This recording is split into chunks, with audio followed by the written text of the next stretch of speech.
Nakatanggap ng impormasyon ng Commission on Elections kaugnay sa umunoy pagbibili ng boto sa isang lungsod sa Metro Manila.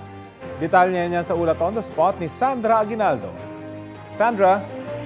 Yes, Rafi, iniimbestigahan nga ngayon ng COMELEC ang umunoy pamimigay ng isang local candidate sa Quezon City ng cash card sa mga botante. Ayon kay COMELEC Chairman George Erwin Garcia, tinignan ng COMELEC kung vote buying ito at dahil meron daw laman ng cash card na maaaring ma-encash o maipambili. Hindi pa pinapangalanan sa ngayon ng COMELEC ang kandidato. Bine-verify rin ngayon ng COMELEC ang impormasyon na tanggap nila na may ilang kandidato na nangampanya kahit na Huwebes Santo at Biyernes Santo na ipinagbabawal po ng COMELEC. Ayon kay Garcia, sa ngayon ay meron ng 120 na reklamo kaugnay sa vote buying at abuse of state resources. Kasama na po dito yung pamimigay ng ayuda.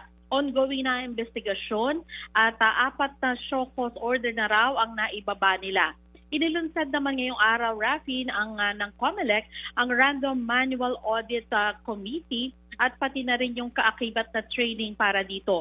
Alinsunod po sa batas, ang komiteng ito ang mga ngasiwa sa random manual audit kung saan bibilangin nila ng mano-mano ang boto sa piling presinto para maikumpara ito sa resulta ng botohan sa makina. Pati po internet voting ay kasama sa audit nila. Magaganap ang audit sa loob ng 45 days matapos ang eleksyon.